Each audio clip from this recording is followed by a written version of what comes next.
안녕하세요. 인사부터 시원하게 올리고 제 소개를 간단하게 진행하도록 하겠습니다.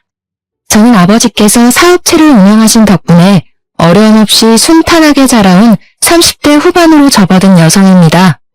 참 세상에 무서운 것도 모르고 부모님의 울타리 안에서 편안하게만 자라왔던 저에게 이런 기가 막힌 사연이 섞인 이야기가 생길 거라곤 상상조차 해본 적이 없었습니다. 다른 분들의 이야기를 들으면서 재밌다, 와 끝내준다, 어떻게 이런 일이 생길 수 있지? 라고만 생각을 했었는데 그 일이 저에게도 생길 수 있는 일이더라고요.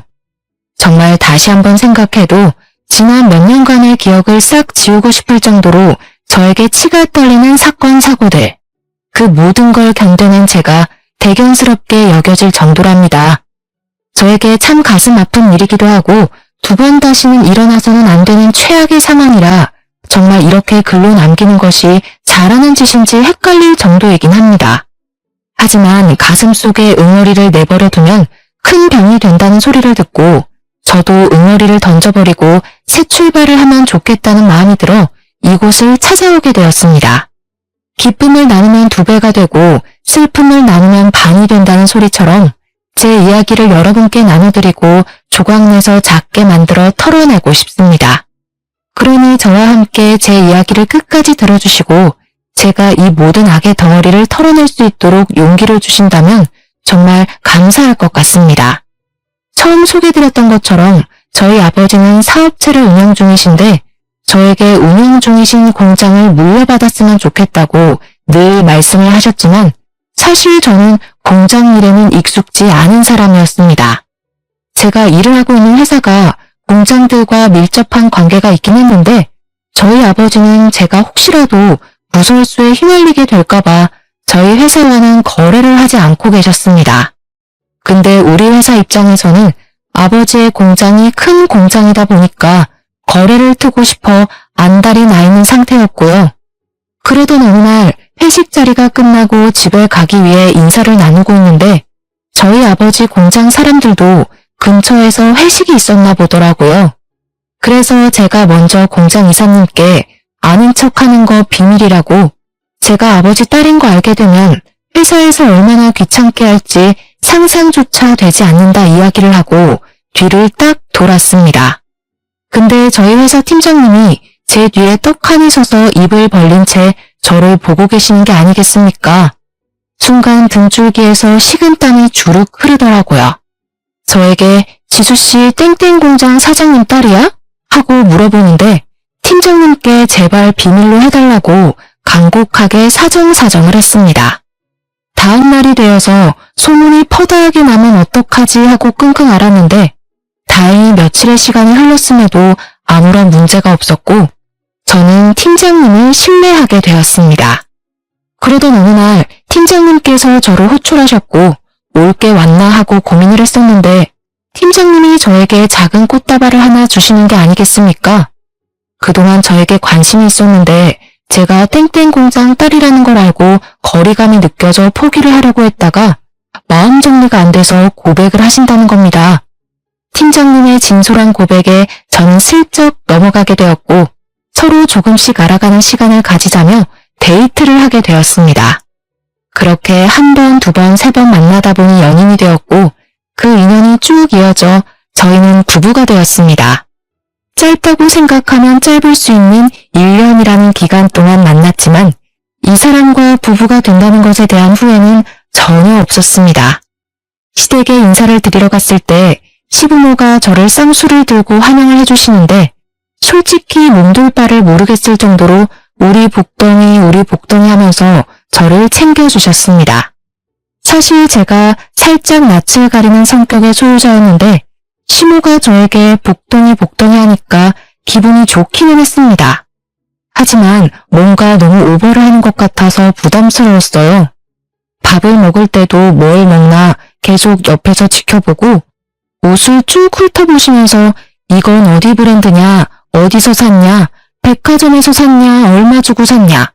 부담감을 넘어서서 진짜 그 자리에서 사라질 수 있다면 사라지고 싶다는 생각이 들 정도였습니다.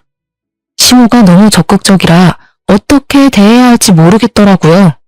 시댁과의 식사 자리가 끝나고 남편이 조용히 저에게 물어보더라고요.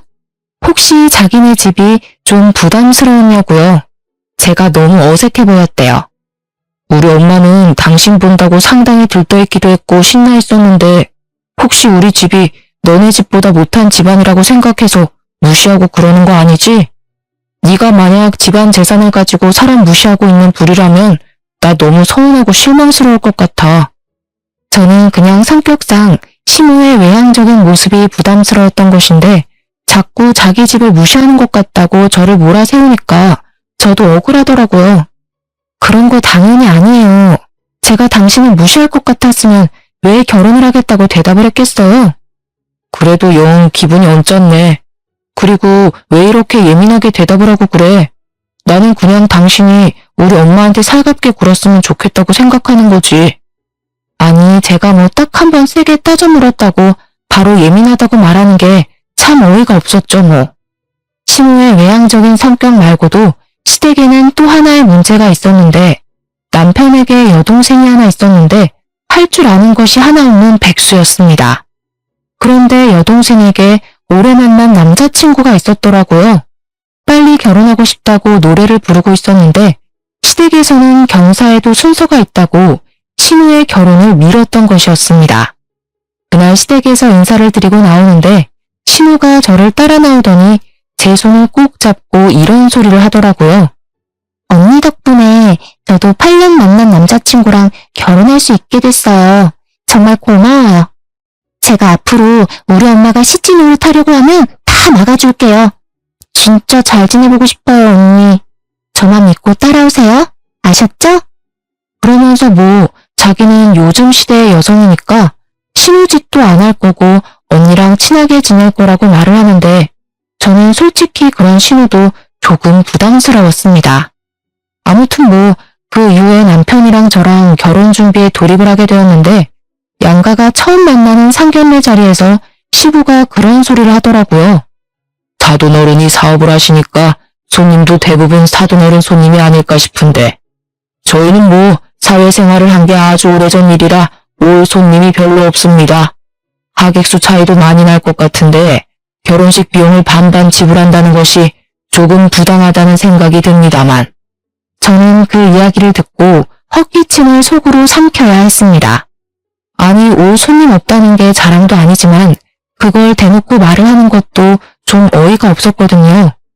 제가 겉으로 티를 내지는 못하니 저희 부모님의 안색을 조금 살폈는데 아버지께서도 한심하다는 듯한 표정을 순간 지으셨습니다.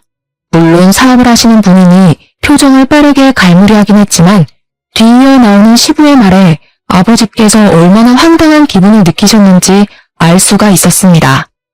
결혼식 비용을 지불하고 싶지 않다는 듯 말을 하는 시부에게 살짝 비아냥이 섞인 말투로 대꾸를 하셨거든요. 그럼 사돈댁 측에서 참석하실 손님분들은 친척들을 포함한 가족밖에 없다는 말씀이신가요? 예. 저희가 사회생활을 진작에 그만둬서 그러니 결혼식 비용 정도는 사돈어른이 통 크게 내시는 게 어떻겠습니까?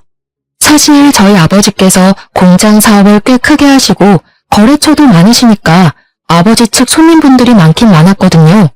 시댁에서는 기대감이 가득 찬 얼굴로 아버지의 입만 바라보고 있고 하니 어이가 없으셨겠지만 좋은 게 좋은 거다 하시며 넘어가려고 했습니다. 아버지께서는 시댁의 입장을 잘 알겠다고 식장 비용은 우리 측에서 다 지불할 테니 애들을 위해서 신혼여행비는 시댁에서 내주셨으면 좋겠다고 딜을 하셨습니다. 아버지께서도 적선만 할 수는 없으니까 하나를 주고 하나를 가져오겠다 생각을 하신 거겠죠. 그런데 진짜 어이가 없게 그 자리에서 갑자기 시모가 이러는 게 아니겠습니까? 요즘 신혼여행지로 뜨고 있는 게 제주도라고 하던데 유럽인이 미국인이 다녀온 애들이 그러는데 비행기 오래 타서 힘들기만 한다더라. 순간 제주도라는 말이 나오자 제가 다 벙찌게 되었죠. 제주도 신혼여행지는 저희 부모님 세대에 다니던 곳 아니었나요? 제가 당황해서 물만 벌컥벌컥 마시니 저희 부모님도 작게 한숨을 쉬셨지만 시댁은 눈치가 없는지 자기들끼리 하하호호 웃으면서 다른 이야기로 넘어가더라고요.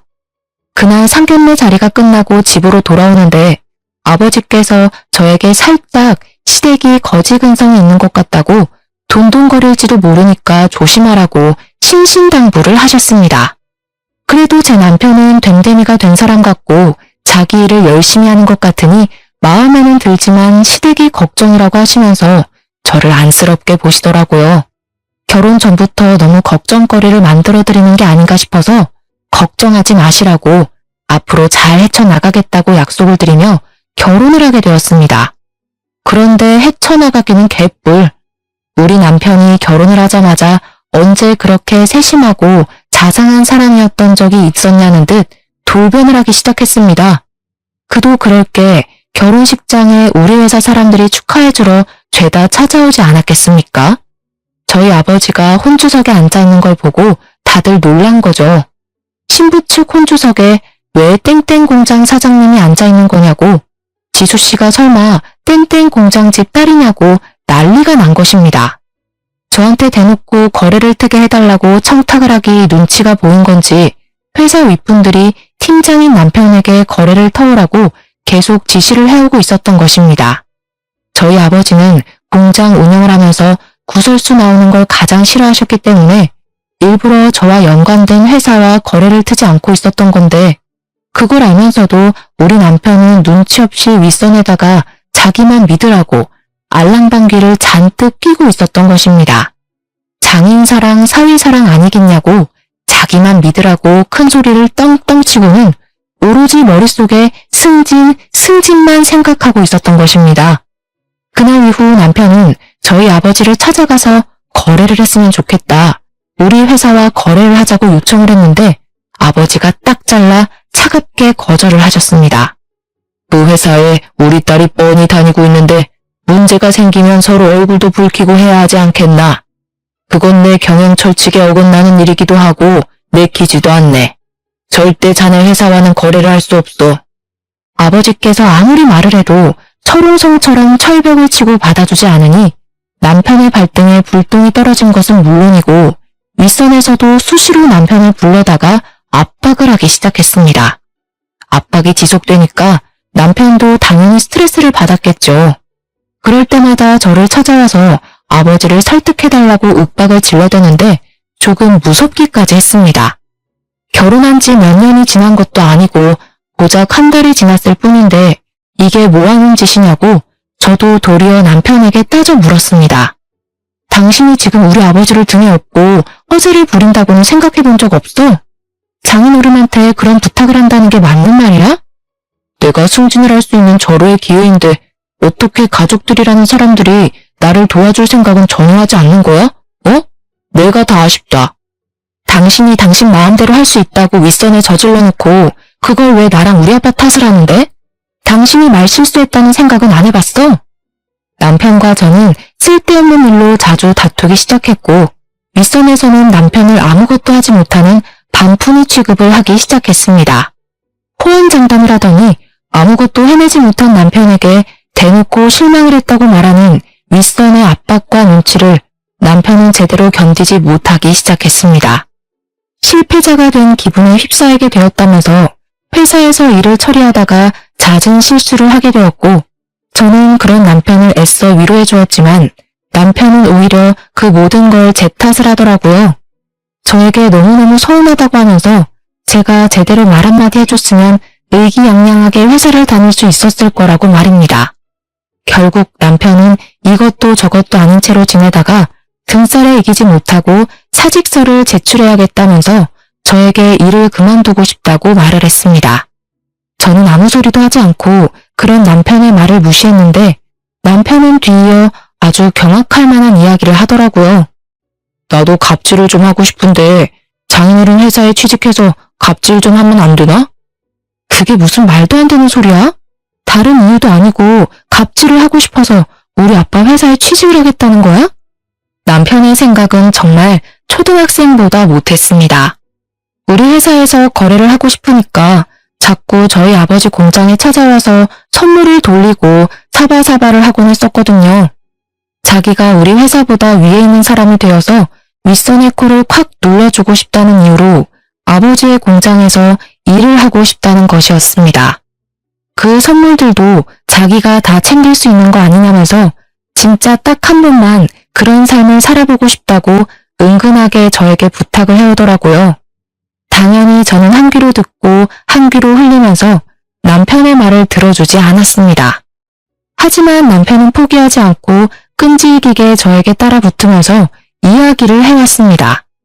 내가 장인어른 공장에 들어가면 장인어른도 얼마나 든든하고 좋겠어? 사위가 공장도 물려받고 하면 가족 승계도 되고 좋잖아. 그러더니 저희 아버지를 찾아가서 나름의 설득을 했더라고요. 제가 공장 경영에 전혀 관심이 없으니 자기가 하겠다고 말입니다. 당연히 저희 아버지께서는 그런 남편에게 지금 다니는 회사나 잘 다니라고 거절을 하셨는데 시모가 이 이야기를 남편을 통해서 전해 들었나 보더라고요. 글쎄 이 망할 시모가 진짜 예의를 밥 말아먹은 건지 몰상식한 건지 저희 아버지께 전화를 걸어서 아들 편을 들었던 것입니다. 사돈어른, 우리 아들이 능력도 좋고 회사에서 팀장직까지 달고 있는 사람인데 공장 경영은 얼마나 더 잘하겠어요. 지금 회사에서 이 거래를 빌미로 우리 아들이 승진하는 걸 막으려고 음해하는 거예요. 워낙 능력이 출중하니까 윗선도 겁이 났겠죠. 우리 아들 데려가겠다는 회사도 한둘이 아닌데 봉잡았다 생각하시고 우리 아들 공장 일 좀 시키셔요. 공장에 취직 안 시켜주면 사돈어른이 손해를 보시는 거라니까. 제 말 한번 믿어보세요. 무슨 약 파는 약장수도 아니고 제가 그 이야기를 아버지께 전해 듣고 얼굴까지 새빨갛게 달아올라서 어쩔 줄 몰라 쥐구멍에 숨고 싶었습니다. 결국 남편은 저에게 일방적인 통보를 남기고 회사를 그만두게 되었습니다. 저는 정말 화가 나서 남편에게 일방적으로 사직서를 내고 통보를 하는 법이 어디 있냐고 따져 물었지만 오히려 남편은 피해자인 척 하더라고요. 본인이 힘들어서 그만두었는데 위로를 해주지는 못할 망정 화만 낸다고 이게 부부냐고 따져 묻는데 도무지 논리가 하나도 없는 징징거리는 말이라 대꾸하기가 싫었습니다. 그 뒤로 남편은 아버지께 3개월이라는 시간을 내내 조른 덕분에 아버지께서 결국 두 손 두 발을 들고 공장에 와서 일을 배워보라고 허락을 해주셨습니다. 남편이 정말 정신나간 놈인 게 첫 출근을 하자마자 사장실에 당당하게 들어가서는 자기 자리가 어디냐고 물어봤다는 겁니다. 아버지께서 너무 황당하고 어이가 없어서 공장에서 일을 하려면 밑바닥부터 일을 해서 실무를 배워야 할 것 아니냐고 남이 떠먹여주길 기다리지 말라고 하셨다고 합니다. 요즘 누가 밑바닥부터 일을 합니까? 실무자가 따로 있는데 바로바로 경영인계 수업 받는 거 아니에요? 제 자리 하나 마련해 주세요. 그런 마음으로 시작할 거면 애초에 시작하지 않은 게 좋겠구먼. 당장 나가주게. 에이 장인어른 너무 삭막하게 그러지 마세요. 농담한 겁니다. 농담. 그래서 저 어디 가서 일하면 될까요? 농담을 할 말이 따로 있지. 아무튼 남편은 뻔뻔하게 공장 실무자들 틈에 섞여서 일을 하기 시작했고 그래도 군소리 없이 공장 일에 잘 적응해서 일을 하는 듯 보였습니다.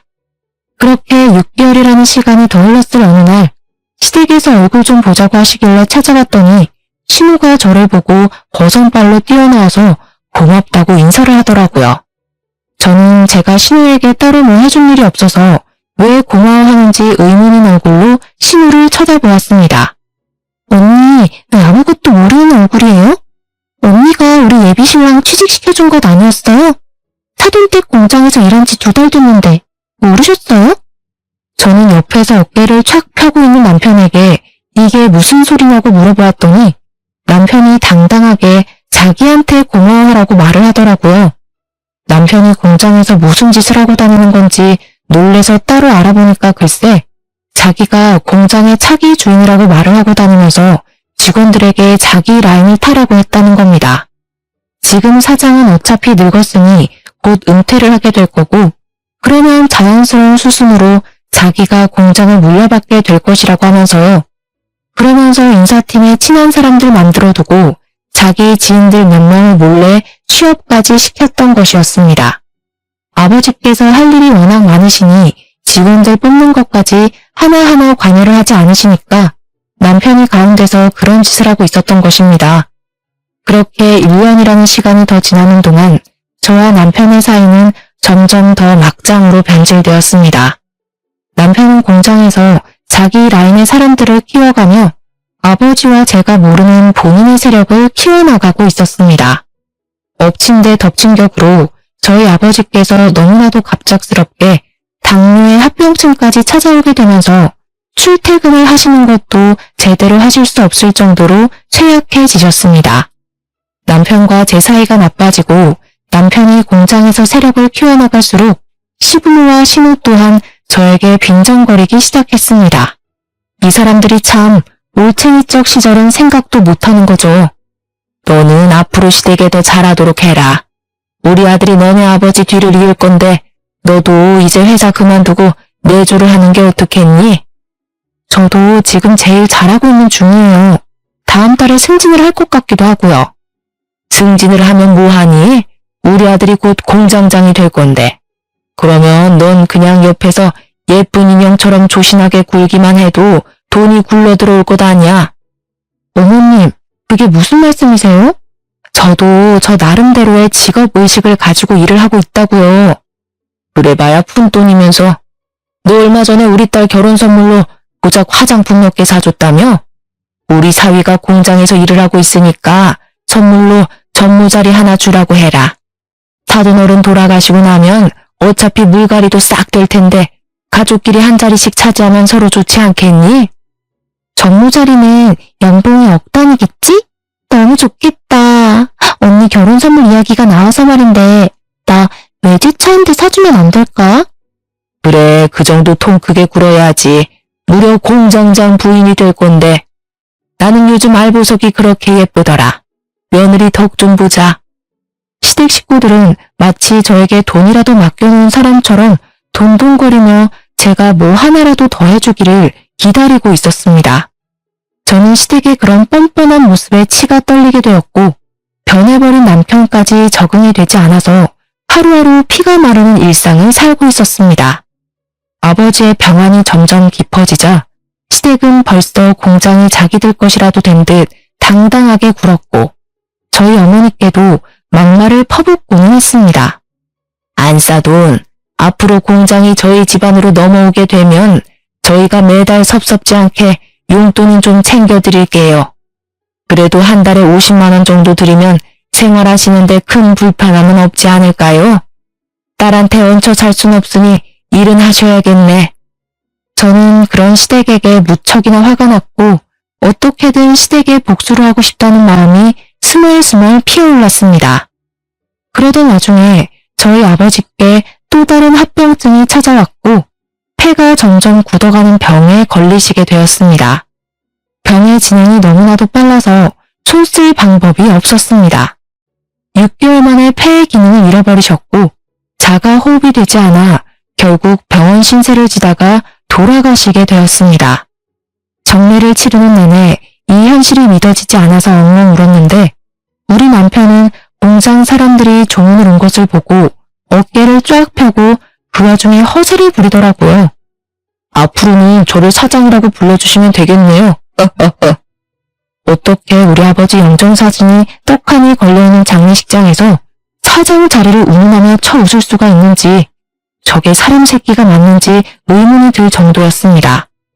우리 아버지 영정사진 앞에서 저는 다짐을 하게 되었습니다. 허세란 허세를 다 부리고 있는 이 개같은 꼬락서니를 더 이상 참지 않겠다고 말입니다. 그런데 정말 하늘이 도운 건지 뭔지 아버지 장례식장에서 이혼을 결심하면서도 정말 이혼까지 하는 것이 맞을까 고민을 하던 순간 충격적인 것을 목격하게 되었습니다. 생전 처음 보는 여자가 아버지 장례식장에 조문을 와서 누군가 싶어 한참을 바라보았는데 갑자기 남편이 허둥지둥하는 게 아니겠습니까?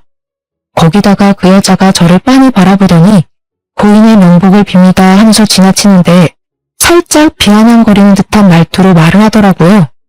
오묘하게 저를 경계하는 느낌을 받게 되면서 쎄함을 느꼈는데 그 여자가 나가길래 몰래 뒤를 따라 나갔습니다. 그랬더니 글쎄 남편이 그 여자와 함께 있는 게 아니겠습니까? 저는 둘이 함께 있는 그 모습을 보고 아주 잠깐 뒤통수가 아려오는 듯한 느낌을 받았고 조금 더 가까운 기둥 뒤에 숨어서 그 둘의 대화를 엿듣기 시작했습니다. 정말 여자의 촉이 무섭다는 걸 여기서 다시 한번 느낄 수 있게 되었습니다. 저에게 왠지 모르게 느껴졌던 그 쎄한 느낌은 이런 상황을 맞이하게 될 거라 미리 경고했던 것이었습니다. 야, 여기가 어디라고? 그럼 어떡해? 오빠가 연락을 안 받는데. 내가 사정 설명 다 했잖아. 오빠 못 믿어? 아무리 그래도 본부인이랑 같이 3일내내 있는 건데 질투나서 그랬어. 내가 이러면 들킨다고 했지. 내가 회사 사장 될 때까지만 기다리라고 했잖아. 이제 오빠가 사장이나 다름없잖아. 언제 이혼할 건데? 나 언제까지 기다리냐고. 기다려. 조금만 더 기다려. 내가 완벽하게 사장 자리에 앉을 때까지만. 그거 얼마 안 남았어. 뱃속에 아이는 점점 커져가는데 나 너무 불안해서 그랬어. 미안해. 아니야. 우리 앞에 이제 꽃길만 가득할 거야. 그러니까 걱정하지 마. 사장 자리만 앉으면 바로 이혼할 거야. 알겠지? 말이 끝나기 무섭게 누가 쳐다보고 있는지도 모르고 둘이 끌어안고 난리가 났더라고요. 저에게서 받아먹을 건 다 받아먹고 뒤에서는 몰래 바람을 피우고 있었다는 게 정말 깊은 배신감으로 다가오게 되었습니다. 제가 꼭 남편을 너무 사랑해서가 아니라 정말 이건 말로 표현할 수 없는 감정입니다. 정말 피가 차갑게 식는다는 말이 어떤 말인지 깨닫게 되었습니다. 이 정신나간 연놈에게 피해 복수를 하겠다고 꼭 이혼을 하겠다고 강경하게 마음을 먹게 되었습니다. 장례가 모두 끝난 이후 시댁 식구들에게 억지 가면을 쓰고 와주셔서 감사하니 밥이라도 먹자고 불러내게 되었고 그 자리에 남편의 내연녀에게도 연락을 따로 해서 불러내었습니다.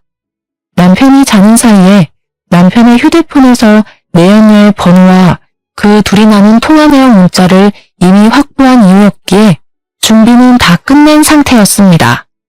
같이 찍은 사진까지 갤러리에 고스란히 남겨두었더라고요. 무슨 배짱인 건지 그 사진까지 대문짝만하게 프린트를 해서 갔습니다. 그리고 아주 조용하게 비싼 레스토랑에 시댁 식구들을 전부 불러놓아놓고 이야기를 했습니다. 이 비싼 식사가 마지막 식사가 될 수도 있겠네요. 저 이 사람이랑 이혼하려고요. 제가 이혼 이야기를 꺼내자 시부모의 시누 시매부까지 전부 눈을 동그랗게 뜨고 저를 바라보는데 남편 입꼬리가 실룩실룩 움직이더라고요. 그러더니 마치 저를 생각해주는 척 말을 꺼내는 게 아니겠습니까? 당신 나랑 이혼을 하겠다고? 갑자기? 공장 주인이 이제 나로 바뀔 텐데 이렇게 물러나면 당신은 뭐 먹고 살게? 설마 그 회사 다니면서 먹고 살만하다 생각하는 거야? 나야 고맙지. 그래 잘됐다. 안 그래도 바깥이라는 며느리 좀 별로였어. 애나 키우면서 집에서 남편 내조를 할 줄 알아야지. 우리 아들이 공장 주인이 될 텐데 너 진짜 괜찮겠니? 나중에 이혼 못한다 돈 내놔라 딴소리하기 없기야. 저는 아무 말도 하지 않고 제 앞에 놓인 음식을 노려보다가 저 멀리서 걸어오고 있는 남편의 내연녀를 크게 불렀습니다. 내연녀는 제가 왜 보자고 했는지 전혀 모르는 상태에서 불안한 마음을 가지고 걸어오다가 남편은 물론이고 시댁 식구들까지 전부 자리에 있는 걸 보고 흠칫 놀라더라고요. 멈춰서서 저를 바라만 보고 있길래 제가 직접 내연녀가 있는 그곳까지 걸어서 그녀의 팔을 잡고 시댁 식구들이 있는 테이블로 걸어 들어왔습니다. 남편은 제가 내연녀의 존재를 알고 있었다는 사실을 전혀 모르고 있었기 때문에 동공에 지진이 난 상태로 저를 바라보고 있었습니다. 당연히 이혼을 하겠다고 말을 한 와중에 내연녀가 있다는 사실을 들켰으니 자기가 불리하게 이혼을 당할지도 모른다는 생각이 강하게 들었겠죠. 누나를 이리저리 흔들며 대가리를 이리저리 굴리는 소리가 제 귀에까지 들리는 것 같은 착각이 들었습니다. 시댁 식구들은 당연히 아무도 몰랐었는지 이건 또 누구야? 이게 무슨 상황이야? 하는 눈빛으로 저를 바라보길래 저는 웃으면서 친절하게 설명해드렸습니다. 이 사람이 누군지 궁금하시죠? 심지어 뱃속에 아기도 있대요. 맞아요. 이 여자 그이 불륜녀입니다. 둘이 꽤 오랜 시간 만난 것 같던데 새 며느리까지 생길 테니 아주 속 시원하시겠어요? 어머님이 그토록 원하던 집에서 내조하며 애나 키울 멍청한 며느리니까요. 말 다 했어 지금? 누가 누구 보고 멍청하다는 소리라는 거야? 남편은 뻔뻔하게 나가기로 결정을 내린 건지 저에게 버럭했고 시부모는 내연녀가 임신을 했다고 하니까 오히려 내연녀를 감싸고 돌더라고요. 그래, 여자가 임신을 하고 집에서 살림을 할 줄 알아야지. 솔직히 그동안 너 마음에 안 들었다. 네가 조용조용 할 말 다 하고 살 때마다 돈 없는 우리 집안이 얼마나 초라해 보였는지 몰라. 하지만 이제 우리도 돈이 있는 집안이다. 네가 무시할 집안이 아니다 이 소리야. 저는 그때 피식피식 새어나오는 웃음을 참으려고 하지 않고 쪼개면서 우리 아버지께서 몇십 년간 의지해오신 변호사님을 모셨습니다. 제가 미리 변호사님께 이혼에 대한 상담을 했었고 그 과정에서 아주 중요한 사실을 하나 알게 되었기 때문에 제 복수의 마지막을 화려하게 장식하기 위해선 필수로 오셨어야 했습니다. 저는 가슴이 두근거리는 감정을 애써 숨기지 않고 변호사님께 웃으면서 인사를 건넸습니다. 머리가 희끗하신 변호사님이 서류 가방을 들고 자리를 차지하니 시댁 식구들은 이게 또 누군가 무슨 일이 벌어지는 건가 하면서 다시 한번 저를 바라보셨습니다. 영문놀이 일이 자꾸 생겨나니까 시댁 식구들의 이목이 집중되었고 저는 변호사님을 향해 고개를 끄덕이자 변호사님은 유언장을 읽어주셨습니다. 그 유언장은 우리 아버지께서 돌아가시기 전 변호사님과 함께 작성한 법적 효력이 있는 유언장이었습니다. 고인이 되신 김병천 사장님의 유언을 전달하겠습니다. 고인이 보유 중이던 공장 지분 45% 모두 따님이신 김지수 씨에게도 양도되었음을 알립니다. 생전에 미리 작성해두신 공장 대리인 계약서에 따라 대표직은 따님이신 김지수 씨가 임명받게 되었음을 알립니다. 변호사님의 말이 끝나기 무섭게 남편이 벌떡 일어서서는 변호사님의 멱살을 잡고 흔들면서 이게 무슨 말도 안 되는 소리냐고 윽박을 질렀습니다. 이성을 잃고 눈가를 뒤집으면서 달려드는데 우리 유능한 변호사님이 법적으로 고소라도 때리면 어떻게 수습하려고 저러나 싶은 마음이 들더라고요. 남편이 너무 제가 원했던 대로 반응을 해주니까 저는 오히려 신이 나서 어쩔 줄 모르겠더라고요. 이게 무슨 말도 안 되는 소리야. 내가 다른 사람도 아니고 내가 밑바닥부터 쭉 경영 수업을 받았는데 왜 아무것도 모르는 저 여자가 그 자리에 앉아? 고인이 되신 김병찬 사장님께서 공증까지 받으신 유언장이기 때문에 법적 효력이 있습니다. 참나, 어이가 없네. 나도 아직 김병찬 사장의 사위야 사위. 나에게도 당연히 그 자리에 앉을 충분한 명분이 있는 사람이다 이거야. 그리고 내가 공장에서 일을 한 지가 벌써 몇 년인데 능력도 당연히 되는 거 아니겠어? 당장 이사회를 소집해서 투표를 하자고. 이사들은 다 내 편을 들어줄 거야. 저기 저 아무것도 모르는 여자가 사장 자리에 앉으면 공장 사람들 다 거리에 나앉을 거라고. 저는 변호사님의 멱살을 잡고 뒤흔들며 소리치는 남편의 손을 정말 있는 힘껏 때렸습니다. 남편은 순간 전해진 통증에 놀라서 멱살을 잡고 있던 손을 놓치게 되었습니다. 야, 너는 돌대가리니? 당연히 구멍가게도 아니고 직원을 수십 명이나 데리고 있는 회사에서 사장 자리에 앉겠다고 하면 누구나 앉을 수 있는 건 줄 알았어? 지분이라는 것도 모르면서 무슨 사장을 하겠다는 거야? 장인이 나한테 지분 준다고 했다고. 나한테 사장 자리에 앉으려면 열심히 일하라고 했다니까? 그래서 어떡하니? 아빠는 나한테 다 주고 가셨는데. 그거 몰랐지? 네가 공장에서 네 지인들 취직시켜줄 때 이미 아빠는 나한테 다 양도할 생각을 하셨다더라. 그러니까 너는 한마디로 그동안 헛짓거리 했다는 거야. 그 와중에 돈 있는 척 허세 떨면서 불륜까지 저질렀으니 이혼 소송에서도 나한테 유리하겠네? 숨길 생각도 없었던 것 같더라. 휴대폰에 떡하니 같이 찍은 사진을 해둔 거 보면 말이야. 너네 둘이 재혼을 하든 말든 그건 나랑 상관없는데 사장 자리에 앉는 건 말이 안 되지. 우리 아빠가 평생 일군 직장인데. 신우는 쏟아지는 정보들에 사태 파악이 제대로 되지 않은 것인지 저를 향해 물었습니다. 아니 그럼 우리 아들은 사장 자리 못 앉는단 말이냐? 왜? 우리 아들이 공장에서 오래 일을 했는데. 아줌마 우리 공장에 지분 있어요? 투자금은? 주식이라도 있어? 아무것도 없잖아. 근데 아줌마 아들이 어떻게 사장이 돼? 아줌마 아들도 가진 거 하나 없는 빈털털인데. 거기다가 이제는 직장도 잃게 생겼으니까 새 직장 알아봐야 할걸? 물론 그쪽도 마찬가지고. 마지막 말을 할 때는 신우 쪽을 바라보면서 말을 했습니다. 그랬더니 신우 얼굴이 싹 돌변을 해서는 저에게 갑자기 살갑게 웃으면서 언니 무슨 말이 그래 하며 팔짱을 끼려고 하는 게 아니겠습니까? 스멀스멀 다가오는데 마치 뱀이 기어오는 것 같아서 저는 두 팔을 들고 신우에게 다가올 생각하지 말라고 했더니 신우가 그대로 멈춰서 이야기를 하더라고요. 우리 남편은 성실하게 일했는데 일 잘하는 사람까지 싸잡아서 이쪽 라인 저쪽 라인 하면서 갈라치기 하고 자를 필요 없잖아. 손에 번쩍이는 다이아 반지에 명품백까지 들고 와서 저에게 벌벌 기어대니 우습더라고요. 저희 변호사님은 아직 할 말이 끝나지 않았다면서 다시 옥매무새를 정리하고 말씀을 이어나가셨습니다. 이어서 김지수 씨 소송 대리인으로서 이야기하겠습니다. 불륜으로 인한 유책 배우자가 되셨기 때문에 이혼 소송 진행 시 위자료와 재산 분할 신청이 들어갈 겁니다. 더불어 내연녀분께서도 상간녀 소송이 진행될 예정입니다. 그리고 공장에서 재직 중이신 두 분께 한 가지 더 소송이 진행될 예정입니다. 김지수 씨의 남편분인 이철영님과 신우부 되시는 장성희님께 횡령 및 배임 소송이 진행될 예정입니다. 작년부터 시작해서 거래처분들께 뒷돈을 받고 회사 공금을 몰래 횡령하여 사치를 부린 정황, 법인카드를 마음대로 사용하신 정황이 모두 포착되었습니다. 이 부분은 회사 차원에서 소송이 들어갈 예정이니 참고하시기 바랍니다.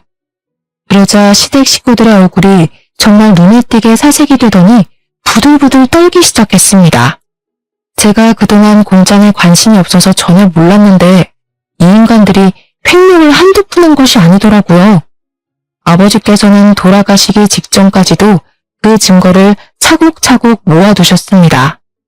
혹시라도 제가 정말 바보 같게 남편에게 공장장의 자리를 넘길까봐 걱정이 되어서 저를 위해 끝까지 준비를 해주셨던 것이었습니다. 물론 한 번에 제가 터뜨려야 혹시라도 공장을 물려받을 상황이 있어서 남편 쪽 라인을 탄 사람들의 잡음이 나오지 않게 하기 위한 준비이기도 했었습니다. 남편 쪽 라인을 탄 사람들은 당연히 저를 마음에 들어 하지 않아 하고 몰아내려고 할 것이 분명했으니까요. 그만큼 저희 아버지께서는 저를 사랑하셨고 본인이 평생 일궈놓은 공장을 소중하게 생각했다는 증거이기도 했습니다. 저는 아버지의 뜻을 받아들여 이 공장을 운영해보기로 결심을 하게 되었습니다. 그 말이 끝나기 무섭게 신우가 저에게 삿대질을 하면서 말을 하더라고요. 이건 전부 잘못된 일이야. 어떻게 가족끼리 이런 무서운 짓을 꾸미고 그럴 수 있니? 소름 돋는다 정말. 아니 가족은 무슨 개뿔 가족이야. 저기 저 불륜 저지른 년 데리고 사시겠다면서 내조할 여자라고 완벽하다며 나한테 왜 가족 타령이세요? 그리고 저는 남편을 바라보고 웃으면서 마지막 인사를 건넸습니다. 아, 밥 잘 먹었어. 이런 거지 같은 꼴 다 보게 된 내 처지가 불쌍하지 않니? 그러니까 밥값은 네가 내. 그 뒤로 저는 변호사님과 함께 그 자리를 떠나왔고 바로 이혼소송의 상간녀 소송을 진행하게 되었습니다. 재산 분할 같은 경우에도 다행히 상속재산은 분할 대상에 포함되지 않아서 제가 남편에게 더 뜯어낼 수 있게 되었습니다. 끝까지 억울하다면서 저에게 이혼을 못 해주겠다며 남편은 강짜를 부렸지만 유책 배우자가 그쪽인데 어떻게 이혼을 해주지 않을 수가 있겠습니까? 법원도 당연히 뻔뻔한 시댁에게 어이가 없다는 듯 저의 편을 들어주었습니다. 횡령 사건 같은 경우도 마찬가지였습니다. 야금야금 해먹은 돈이 오죽 많고 증거가 명확한 덕분에 남편과 심해부는 나란히 쇠고랑을 차게 되었습니다. 당연히 신우고 배가 슬슬 나오기 시작한 내연녀고 심호고 저를 찾아와서 합의를 해달라고 어떻게든 막노동해서라도 갚겠다고 울고불고 사정을 하더라고요. 범죄 기록에 빨간 줄이 그어지게 되었으니 앞으로 어느 회사도 취직을 해서 일하기 어려워질 것이 분명하지 않겠습니까? 그러니 합의라도 해야 한다고 생각을 했는지 돈 갚겠다는 말만 주야장천 하더라고요. 진심이 느껴지지 않았습니다. 그래요? 내일까지 돈 해올 수 있어? 장기라도 팔아서 준비해 올래? 아니면 나도 못 기다려줄 것 같은데. 내가 왜 당신들 편의를 봐줘야 하지? 당신은 동정심도 없어? 내 뱃속에 아이가 들어있다고. 어머머, 불륜의 씨앗이 들어있다는 거 잘 알겠어. 근데 내 새끼는 아니잖아. 내가 동정해야 할 이유도 당연히 없고 이만들 꺼지세요. 경찰에 신고하기 전에. 결국 합의는 이루어지지 않았고 남편과 시내부는 교도소에 수감이 되게 되었습니다. 저를 몇 번이고 찾아와서 잘못했다고 빌었다가 사람이 매정하다고 화를 냈다가 반복하던 시댁 식구들을 처치하기 위해 결국 접근 금지 명령을 받게 했습니다. 끝까지 뻔뻔한 얼굴을 들이미는데 치가 떨리더라고요. 그 이후에 저는 우리 변호사님과 계속해서 사건의 승소를 이끌어 갔습니다. 덕분에 변호사님과 얼굴도 자주 보고 대화도 자주 하다 알게 된 사실인데 변호사님에게 제 또래의 아들이 있다는 사실을 알게 되었습니다. 이혼 소송에 횡령 사건까지 마무리하니까 2년이라는 시간이 후다닥 넘어갔는데 그 시간 동안 변호사님 아들도 몇 번 만나게 되었습니다. 한 번, 두 번 우연한 만남으로 인연이 닿았고 저는 변호사님 아들과 연애를 시작했고 지금은 결혼식을 앞두고 있는 중입니다. 똥차 가고 벤츠 온다고 하지 않겠습니까? 무능력한 인간이랑 살다가 정말 능력 있는 사람 만나니까 세상이 다르게 보이더라고요. 미국에서 MBA 과정을 마친 경영 인재인 새 남편이 우리 공장의 경영 상태를 파악해주고 저를 도와 함께 경영을 도와주기로 약속을 했습니다. 제가 아무것도 모르는 상태로 뛰어들었기 때문에 전문가의 도움이 필요했는데 마침 새 남편의 전공이 그 분야이니 찰떡궁합이지 않겠습니까? 시댁은 저에게 줄 위자료의 횡령 사건 배상까지 전부 갚아내느라 집도 팔고 차도 팔고 가진 집안 살림까지 전부 다 팔았다고 하더군요. 그런데도 돈이 부족해서 유예 기간을 달라고 공장에 사정사정을 해왔습니다. 저는 법대로 하겠다고 돌려보냈습니다. 드디어 결혼식을 2달 앞두고 있습니다.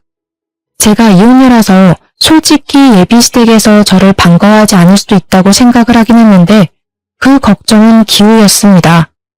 예비 신부인 변호사님은 저를 반대할 이유가 전혀 없다고 하셨고 예비 신부 또한 저에게 고생 많았다며 앞으로 따뜻한 집이 되어주시겠다고 하셨습니다.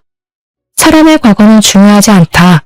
그 과거가 생긴 것도 제 탓이 아니라고 넓은 마음으로 저를 감싸주셨습니다. 저도 모르게 그 자리에서 눈물을 조금 흘렸는데 그 모습조차 진정성 있게 느껴졌다며 저에게 한 가족이 되어 너무 좋다고 환하게 맞이해 주셨습니다. 참 고생 끝에 낙이 온다고 저에게 이런 대단하고 넓은 가슴을 가진 시댁이 생길 줄은 꿈에도 몰랐습니다. 저는 새로운 예비시댁과 성향이 잘 맞고 서로를 세심하게 잘 챙기며 앞으로 분위기 좋게 평생을 함께 하겠다고 다짐하게 되었습니다. 진정한 짝을 만난 기분이라 행복하다고나 할까요? 염치 없는 격이 맞지 않은 예전 시댁을 생각하면 아직도 토악질이 나올 것 같습니다. 하지만 앞으로는 정말 새 남편과 함께 아이도 낳고 오순도순 공장 운영도 하며 잘 지내보려고 합니다. 여러분들도 저처럼 행복이 가득하시고 또 저의 행복을 응원해 주시면 감사하겠습니다. 저의 긴 사연을 들어주셔서 다시 한번 감사드립니다.